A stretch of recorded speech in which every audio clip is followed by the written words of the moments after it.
We are gathered here to honor the life of Thane Krios.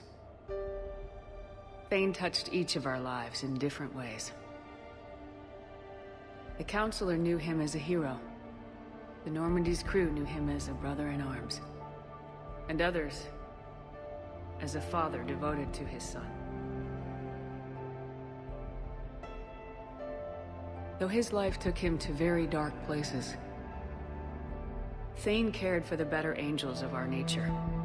He once said that he first felt love for his wife when she stepped in front of an assassin to save someone she didn't even know. And when he knew his death was close, he chose to die doing nearly the same thing. Also for someone he didn't even know. Just as he loved his wife for it, I still love him for it. And I don't think that will ever change. Would anyone else like to speak? What I remember about Thane was his confidence. He told me once about how he remembered everything, even every mistake he made. If I did that, I'd be a nervous wreck. Thane kept it under control. It's strange, but the last word I'd label Thane with is assassin. And we covered each other in firefights. That makes him a partner. Thane's last stand was important. But let us also remember why Thane left the Normandy. To keep his son away from a life of crime. Deeds such as these do not go unnoticed by the universe. They echo in all who hear them. That is why I am here. Thane took himself seriously, a trait with which I did not always agree. I tried to make him laugh on several occasions. But what I interpreted as a lack of humor was masking a great effort. Thane was turning his life around, in a way few organics do.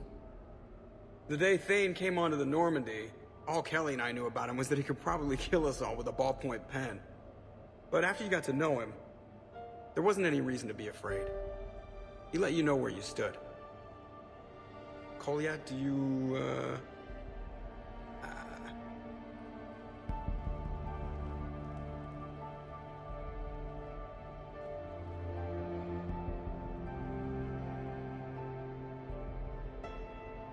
When I was little, I thought my father had it all figured out.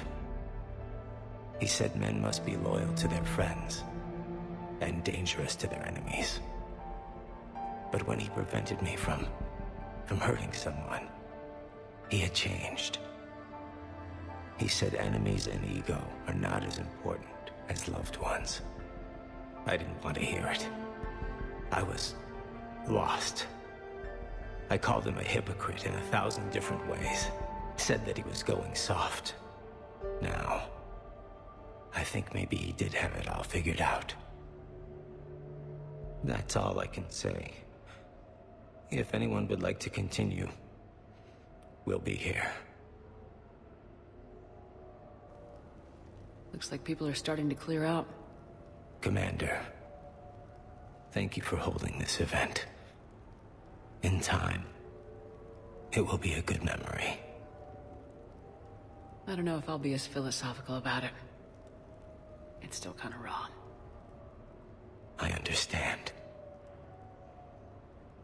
If you will excuse me, I should take this opportunity to speak with the Counselor. About what? He is feeling grateful, and I want to point out there are some Solarian biologists who need funding. If anyone would be able to create a breakthrough in the treatment of Keppel's syndrome, it would be them.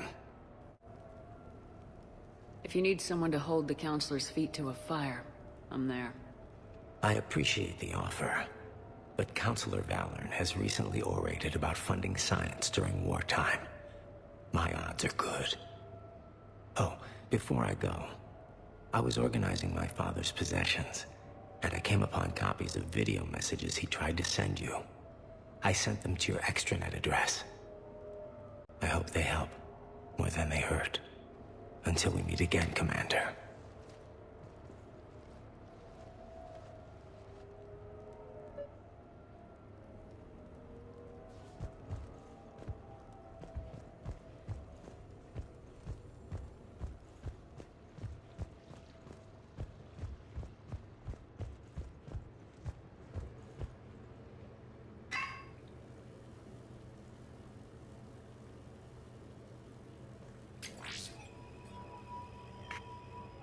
Sia, I've thought over what you said, and in retrospect, I think leaving the Normandy was for the best. It was saddening to see our crew go their separate ways, but it is better than answering questions in an Alliance interrogation room. I hope this message finds you well. As for me, I have moved into an apartment on the Citadel not far from Kolyat.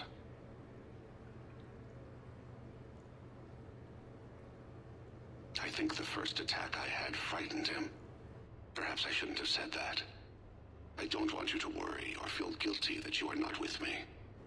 Just face it bravely. I know you are good at that. I love you. I hope the Alliance listens. Keep in touch.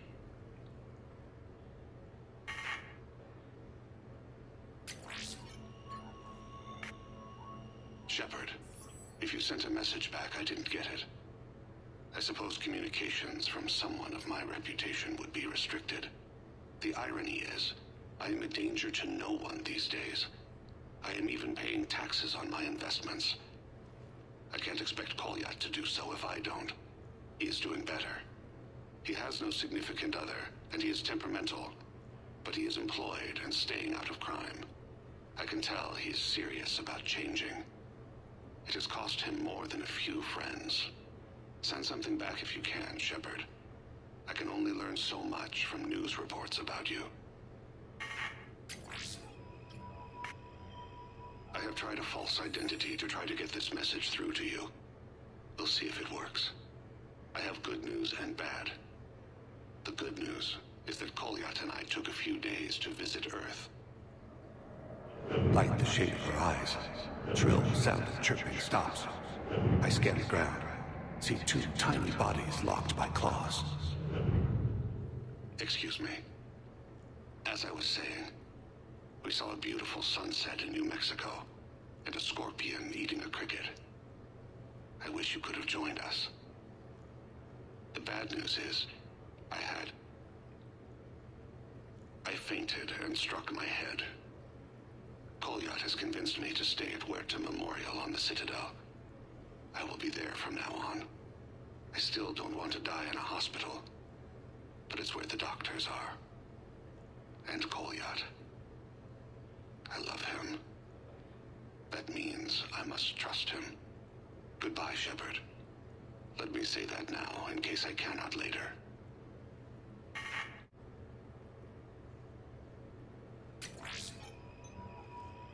Sia, I have prepared emails, sent videos, even composed paper letters. I know this will not reach you, but it must be said. I once had no reason to live. Then suddenly, I had two.